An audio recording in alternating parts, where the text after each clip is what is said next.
ആശുപത്രിയിൽ കഴിയുന്ന ഫ്രാൻസിസ് മാർപ്പാപ്പയുടെ ആരോഗ്യനിലയിൽ തൃപ്തികരമെന്ന് വത്തിക്കാൻ. ശ്വാസകോശ അണുബാധ കുറഞ്ഞതായും രക്തപരിശോധന അടക്കമുള്ളവയിൽ നേരിയ പുരോഗതി ഉണ്ടെന്നും മെഡിക്കൽ സംഘം അറിയിച്ചു. വിവരങ്ങളുമായി ശ്രേയ ചേരുന്നുണ്ട്. ശ്രേയ, കുറച്ച് ദിവസങ്ങളിലായി ആശുപത്രിയിലാണ് ഫ്രാൻസിസ് മാർപ്പാപ്പ. എങ്ങനെയുണ്ട് അദ്ദേഹത്തിന്റെ ആരോഗ്യനില? വിവരങ്ങൾ. ഫ്രാൻസിസ് മാർപ്പാപ്പയുടെ ആരോഗ്യനിലയിൽ നേരിയ പുരോഗതിയുണ്ടെന്നുള്ള ആശ്വാസകരമായ വാർത്തയാണ് വത്തിക്കാൻ പുറത്തുവിടുന്നത്. കഴിഞ്ഞ ദിവസമാണ് അദ്ദേഹത്തെ റോമിലെ ആശുപത്രിയിൽ പ്രവേശിപ്പിച്ചിരുന്നത്.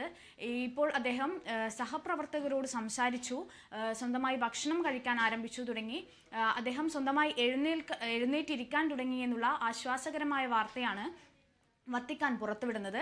കഴിഞ്ഞ ദിവസം ശ്വാസകോശ സംബന്ധമായ അസുഖത്തെ തുടർന്നായിരുന്നു അദ്ദേഹത്തെ റോമിലെ ആശുപത്രിയിൽ പ്രവേശിപ്പിച്ചിട്ടുണ്ടായിരുന്നത്. 5 ദിവസത്തോളമായി മാർപ്പാപ്പ ആശുപത്രിയിൽ തുടരുകയാണ്. കഴിഞ്ഞ ദിവസം അദ്ദേഹത്തിൻ്റെ ആരോഗ്യനില കൂടുതൽ സങ്കീർണമായി തുടരുകയാണെന്നുള്ള വാർത്തയായിരുന്നു നമ്മൾ അറിഞ്ഞിട്ടുണ്ടായിരുന്നത്.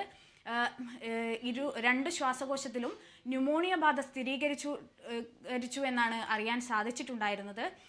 അദ്ദേഹം ആൻറ്റിബയോട്ടിക് ചികിത്സയാണ് ഡോക്ടർമാർ തുടരുന്നത് എന്നാണ് അറിയാൻ സാധിച്ചിട്ടുണ്ടായിരുന്നത്.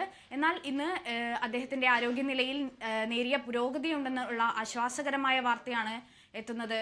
അതോടൊപ്പം ഇറ്റാലിയൻ പ്രധാനമന്ത്രി ജോർജിയ മെലോണി അദ്ദേഹത്തെ സന്ദർശിച്ചിട്ടുണ്ടായിരുന്നു. അദ്ദേഹത്തിന് എത്രയും വേഗം സുഖം പ്രാപിക്കാൻ സാധിക്കട്ടെ എന്ന് പ്രധാനമന്ത്രി ആശംസിച്ചിട്ടുണ്ട്.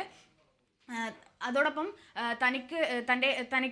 തനിക്ക് സുഖം പ്രാപിക്കാനായി ജനങ്ങളോട് പ്രാർത്ഥിക്കണമെന്ന് മാർപ്പാപ്പ അഭ്യർത്ഥിക്കുന്നുണ്ടായിരുന്നു.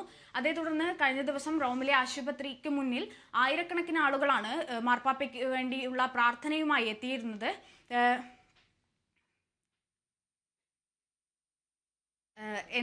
എന്നിരുന്നാലും ആശ്വാസകരമായുള്ളൊരു വാർത്ത തന്നെയാണ് വത്തിക്കാനിൽ നിന്ന് എത്തുന്നത്. ഹരിത.